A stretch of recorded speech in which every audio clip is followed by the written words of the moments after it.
Next it says what is credit rating, कि credit rating क्या है।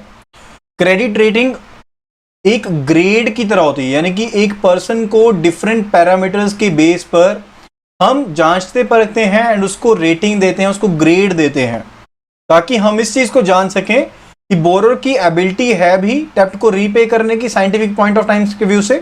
एंड फर्दर ये जो रेटिंग है ये हाई या फिर लो हो सकती है डिपेंडिंग अपॉन कि जो बोरर है उसकी फाइनेंशियल हेल्थ क्या है। सो क्रेडिट रेटिंग क्या है, एक इंडिकेटर है, रिस्कीनेस का इंडिकेटर है बोरर की। एंड ये सेवरल इंपैक्ट्स जो हैं, टर्म्स हैं क्रेडिट की, उनके ऊपर फर्क डाल सकता है। प्राइमरीली कि क्या बोरर को लोन दिया जाना चाहिए, क्या एप्लीकेंट को लोन दिया जाना चाहिए, एंड कितना रिस्क चार्ज किया जाएगा, कितना रिस्क प्रीमियम चार्ज किया जाएगा, यानी कि कितना इंटरेस्ट रेट चार्ज किया जाएगा लेंडर्स के द्वारा। एंड ये जो क्रेडिट रेटिंग है ये किसी भी एंटिटी को असाइन की जा सकती है जो पैसा बोरो करना चाहते हैं। वो एंटिटी कोई इंडिविजुअल भी हो सकता है, कॉर्पोरेशन भी हो सकती है, स्टेट या फिर प्रोविंशियल अथॉरिटी भी हो सकती है, सॉवरेन गवर्नमेंट भी हो सकती है। सो क्रेडिट रेटिंग ये नहीं है कि आप सिर्फ इंडिविजुअल को ही दे सकते हैं, आप कॉर्पोरेशन या फिर गवर्नमेंट को भी इशू कर सकते हैं। And further it is said that credit rating is not mandatory. Credit rating जो है वो मैंडेटरी नहीं है, लेकिन ये बैंक्स के हित में है कि वो रेटिंग करें ताकि वो एक्सपोजर जो है उसको जांच सकें। एंड ये जो रेटिंग है इंटरनली या फिर एक्सटर्नल एजेंसीज के थ्रू की जा सकती है। एंड जैसा अब इस टाइम पर रेगुलेटरी इन्वायरमेंट है, जैसे बेसल रिक्वायरमेंट्स हैं, तो बैंक्स को RWA यानी कि रिस्क वेट एसेट्स को मेंटेन करना पड़ता है, यानी कि रिस्क के हिसाब से वेटेज दी जाती है एंड उस वेटेज के हिसाब से आपको कैपिटल को मेंटेन करना पड़ता है, दैट इज कैपिटल एडिक्वेसी होनी चाहिए। तो बैंक को कैपिटल तभी सेव करने को मिलेगी अगर वो अच्छे क्रेडिट प्रोफाइल वाले कस्टमर्स को लोन देते हैं, यानी कि अगर किसी बैंक के पास हाई क्वालिटी एसेट्स हैं तो इससे बैंक की जो कैपिटल है वो सेव होगी, क्योंकि लो क्रेडिट रिस्क के साथ आपको कम कैपिटल को मेंटेन करना पड़ेगा। Then next it says credit rating helps the banks to take informed lending decisions. Credit rating के साथ बैंक को हेल्प मिलती है कि वो lending decision तो ले सकते हैं, लेकिन एक information based lending decision ले सकते हैं। So किसी भी टाइम पर जब भी कोई पर्सन क्रेडिट के लिए अप्लाई करता है, चाहे वो किसी भी तरह का क्रेडिट हो, चाहे क्रेडिट कार्ड है, चाहे आप व्हीकल लोन लेना चाहते हैं, चाहे आप होम लोन लेना चाहते हैं, तो जो लेंडर है वो एप्लीकेंट की क्रेडिट रिपोर्ट को रिव्यू करेगा एंड क्रेडिट रेटिंग को डिटरमाइन करने के बाद अपने डिसीजन पर पहुंच सकता है। सो इंडिविजुअल पर्संस के केस में क्रेडिट ब्यूरोज हैं। वैसे आजकल जो क्रेडिट ब्यूरोज हैं वो कमर्शियल केसेस में भी रेटिंग प्रोवाइड कर रही हैं। सो इंडिविजुअल केसेस में जो क्रेडिट ब्यूरोज हैं वो फाइनेंशियल रिकॉर्ड के बेस पर, यानी कि फाइनेंशियल ट्रैक रिकॉर्ड के बेस पर रेटिंग दे सकती हैं। एंड अगर एक इंडिविजुअल की रेटिंग हाई है तो इसका मतलब है कि वो हायर लोन अमाउंट ले सकता है, लोअर इंटरेस्ट रेट ले सकता है, यानी कि उसकी अगर क्रेडिट रेटिंग अच्छी है तो वो बेहतर लोन ले सकता है, ज्यादा लोन भी ले पाएगा and come rate of interest के ऊपर ले पाएगा। एंड जो level of credit risk involve रहता है हर एक प्रपोजल में वो अलग अलग हो सकता है। चाहे दो सिमिलर प्रोजेक्ट हैं लेकिन अगर उनके प्रमोटर्स डिफरेंट हैं एंड बैंक उन्हें अप्रेज करता है तो उनका क्रेडिट रिस्क डिफरेंट हो सकता है। एंड इसी तरह से अगर प्रमोटर सेम है, दो डिफरेंट प्रोजेक्ट्स हैं, फिर भी जो क्रेडिट रिस्क है दोनों प्रपोजल्स में वो डिफरेंट हो सकता है। Next it is objectives of rating. तो जो कोई भी लेंडर जो है जो क्रेडिट दे रहा है किसी कंपनी को, वो इस चीज में इंटरेस्टेड होता है कि उसे क्रेडिट वर्दीनेस पता लग सके, यानी कि जिस पर्सन को वो लोन देने जा रहा है उस बोरोर की उसे क्रेडिट वर्दीनेस के बारे में पता लग सके। तो बैंक्स जो हैं फाइनेंशियल जो हेल्थ होती है बोरोर की उसको अप्रेज करते हैं लैंडिंग से पहले। तो पहले जब IRAC यानी कि income recognition and asset classification के नॉर्म्स नहीं होते थे, इतने ज्यादा स्ट्रिक्ट नहीं थे, तो ये जो चीजें थी यानी कि वर्थ जो कैलकुलेट करनी होती थी या कैपेसिटी जो बोरोर की देखनी होती थी रीपेमेंट की, वो जनरल सी बातें थी। लेकिन अब बहुत ज्यादा चेंजेस हो चुके हैं इन चीजों में। सो अब जो है प्रॉपर रेटिंग का पता होना जरूरी है। फॉर एग्जाम्पल अगर हम स्मॉल किसी बिजनेस की क्रेडिट रेटिंग करते हैं तो क्रेडिट प्रपोजल जो दी गई है उसको तो हमने अप्रेज करना ही करना है, साथ के साथ हमारा फोकस इस चीज के ऊपर भी रहेगा कि जो इंट्रिंसिक फाइनेंशियल हेल्थ है कंपनी की उसकी क्या रेटिंग है। सो मेन ऑब्जेक्टिव क्या है इसके, सबसे पहली तो बात यह है कि हमने जो प्रपोजल हमारे पास आई है उसे एक्सेप्ट करना है, रिजेक्ट करना है, ठीक है। तो अगर हमने एक्सेप्ट करना है तो सेम में क्या मॉडिफिकेशन करनी है या क्या स्पेशल क्लोजेस हो सकती हैं, पहली चीज तो इस चीज के रिगार्डिंग होगी। सेकंड होगी डिटर्मिनेशन ऑफ द प्राइसिंग, यानी कि अगर आपके पास जो प्रपोजल आई है वो रिस्की प्रपोजल है तो वहां पर आप प्राइसिंग उस हिसाब से सेट करेंगे। एंड अगर आपके पास लेस रिस्क है यानी कि क्रेडिट रेटिंग बोरोर की अच्छी है, इंडिविजुअल की अच्छी है, तो उस केस में आप क्या करेंगे, जो प्राइसिंग है उस हिसाब से सेट करेंगे।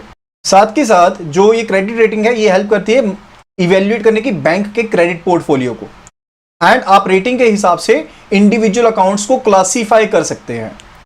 Okay, so these are the main objectives of the credit rating. So credit rating के हेल्प से जो इन्वेस्टर है वो भी बेहतर तरीके से समझ सकता है जो भी रिस्कनेस जो है इन्वॉल्व है बॉन्ड्स में, दूसरे इंस्ट्रूमेंट्स, यानी कि लैंडिंग के पर्पज से तो ये हेल्प करती है, साथ के साथ जो इन्वेस्टर है उसको भी हेल्प करती है जो क्रेडिट रेटिंग है। तो जो भी बॉन्ड्स हैं, इंस्ट्रूमेंट्स हैं जो इशू किए गए हैं कंपनीज के द्वारा, कंट्रीज के द्वारा, उन्हें इंडिपेंडेंट प्रोफेशनल एजेंसी जिन्हें हम क्रेडिट रेटर्स भी कहते हैं वो उनकी रेटिंग करते हैं, एंड जो ओवरऑल हेल्थ होती है कंपनीज की उसे अप्रेज करते हैं। एंड इंटरनेशनली दो जो एजेंसीज है बहुत ही वेल नोन है, एक है Standards and Poor's and secondary is Moody's, दोनों ही यूएस बेस्ड हैं। ये जो एजेंसीज हैं क्रेडिट क्वालिटी जो डिफरेंट डेप्ट इंस्ट्रूमेंट्स के बेस पर, डिबेंचर्स के बेस पर, फिक्स डिपॉजिट के बेस पर, कमर्शियल पेपर्स के बेस पर उनको अप्रेज करती हैं क्रेडिट क्वालिटी को, यानी कि ये कंपनी की रेटिंग करती है जो डेप्ट इंस्ट्रूमेंट्स को इशू कर रही है, जिसके बेस पर जो कंपनी है वो पैसा उठा रही है, उनकी ये रेटिंग करती हैं। तो कहने का मतलब है कि जो कंपनी है वो उसके पास क्या इतनी एबिलिटी है कि वो डेप्ट को प्रॉम्प्टली रीपे कर पाएगी, इंटरेस्ट की रीपेमेंट कर पाएगी एंड जो प्रिंसिपल की रीपेमेंट कर पाएगी। इन सभी चीजों को दायरे में रखते हुए ये जो एजेंसीज हैं इनकी रेटिंग करती हैं। Next is internal and external ratings. तो बहुत सी जो बैंक्स हैं इंडिया में उन्होंने अपनी क्रेडिट रेटिंग मॉडल्स को डेवलप किया है। जो क्रेडिट रेटिंग एजेंसीज हैं उनके पास इतनी रिलायबल रेटिंग्स नहीं है जिसके बेस पर जो बैंक्स हैं वो क्रेडिट इशू कर सके, जिन्हें बैंक्स जो है अडॉप्ट कर सकते हैं। हाउएवर, लेकिन फिर भी पिछले सालों में जो एक्सपीरियंस गेन किया है रेटिंग एजेंसीज ने एंड जो कॉन्फिडेंस गेन किया है इन्होंने बैंक्स का, उससे बेस पर कुछ एक एजेंसीज हैं जिन्हें रिजर्व बैंक ऑफ इंडिया के द्वारा अप्रूव किया गया है, जैसे brickwork ratings India private limited है, credit analysis and research limited है, क्रिसिल है, आइक्रा है, इंडियन रेटिंग्स है, समेरा है that is SME rating agency of India Limited है। इसी तरह से इंटरनेशनल एजेंसीज हैं जैसे फिच है, मूडीज है, स्टैंडर्ड्स एंड पुअर्स है जो क्रेडिट रेटिंग को प्रोवाइड करती हैं। Then it is major factors for scrutiny. So credit rating जो है ये एक बहुत डिटेल्ड एक्सरसाइज है। तो बहुत से क्रिटिकल इश्यूज हैं जिनको हम डिस्कस करते हैं। First of all it is the business parameters, जिसमें जो इंडस्ट्री की प्रोफाइल है, मार्केट पोजीशन जो है कंपनी की, या फिर जो ऑपरेटिंग एफिशिएंसी है कंपनी की, उन सभी चीजों को ध्यान में रखा जाता है। Second is a financial position, जिसमें कैश फ्लोज का जो अकाउंटिंग की क्वालिटी किस तरह से है, प्रॉफिटेबिलिटी क्या है, फाइनेंशियल फ्लेक्सिबिलिटी क्या है। And third is a managerial competence, यानी कि जो ट्रैक रिकॉर्ड है वो कैसा रहा है, फिलॉसफीज कैसे हैं, क्या स्ट्रेटजीज यूज की जा रही हैं। तो इन सभी चीजों को स्क्रूटनाइज किया जाता है एंड इन सभी चीजों की ऑब्जर्वेशन के बेस पर ही जो कंपनी की रेटिंग है उस पर हम अराइव होते हैं, जो रिस्क प्रोफाइल उसके ऊपर अराइव होते हैं। एंड लेट अस से कि कंपनी की जो रेटिंग है वो की जाती है AAA, AA, एंड डी तक इसकी रेटिंग एटसेट्रा की जाती है। एंड ये सिंबल्स जो है ये डिफरेंट रिस्क लेवल्स को डिनोट करते हैं। लाइकवाइज अगर हम कहें कि AAA है किसी कंपनी की रेटिंग तो वो बेस्ट रेटिंग रहेगी, एंड अगर D है तो इसका मतलब है वो डिफॉल्टर है। And this rating is in respect of the instruments of medium to long term maturity. ठीक है, जो instruments medium to long term maturity के बीच में आ रहे हैं उसके बारे में हम बात कर रहे हैं। एंड शॉर्ट टर्म इंस्ट्रूमेंट्स के लिए लाइकवाइज जो कमर्शियल पेपर्स हैं जो हाईएस्ट सेफ्टी है that is indicated by P1 या फिर और कोई सिंबल हो सकता है जिसके द्वारा जो शॉर्ट टर्म इंस्ट्रूमेंट्स हैं उनमें जो रेटिंग है वो डिनोट की जाती है। Now let us look at the simple model of credit rating. Medium size company के केस में जो सिंपल मॉडल है वो फाइनेंशियल जो बेसिक हेल्थ है, बेसिक फाइनेंशियल हेल्थ पैरामीटर्स है कंपनी को, उसको हम मेजर करते हैं। तो कुछ एक रेशियोज हैं जिनको कंप्यूट किया जाता है, जैसे करंट रेशियो है, DER है दैट इज डेब्ट इक्विटी रेशियो है। तो total outside liabilities divided by tangible जो नेटवर्थ है उसे हम डिवाइड करके DER को कैलकुलेट करते हैं। इसी तरह से इंटरेस्ट कवरेज है, यानी कि जो आपका प्रॉफिट है before depreciation, interest and tax, उसको अगर आप डिवाइड करते हैं इंटरेस्ट से that is called interest coverage ratio. इसी तरह से आप profit after tax divided by net sales करते हैं तो आपके पास प्रॉफिटेबिलिटी आती है। इसी तरह से रिटर्न ऑन कैपिटल एम्प्लॉयड है कि आपके पास रिटर्न कितनी है एंड आपने कितनी कैपिटल लगाई थी, उससे आपके पास क्या आती है, ROCE आती है। इसी तरह से आपके पास इन्वेंट्रीज या फिर एंड जो रिसीवेबल्स हैं, जो आपके पास पैसे आने वाले डिवाइडेड बाय सेल करते हैं अगर आप नंबर ऑफ डेज के हिसाब से, तो ये रेशियोज ऑफ डिफरेंट जो है ये कैलकुलेट करते हैं। ये कंपनी की फाइनेंशियल हेल्थ के बारे में हमें बताती हैं। एंड ये जो रेशियोज हैं ये टारगेट कंपनी की जो लेटेस्ट ऑडिटेड बैलेंस शीट है उसके ऊपर ये कैलकुलेट की जाती हैं एंड इसके हिसाब से कंपनी को मार्क्स दिए जाते हैं।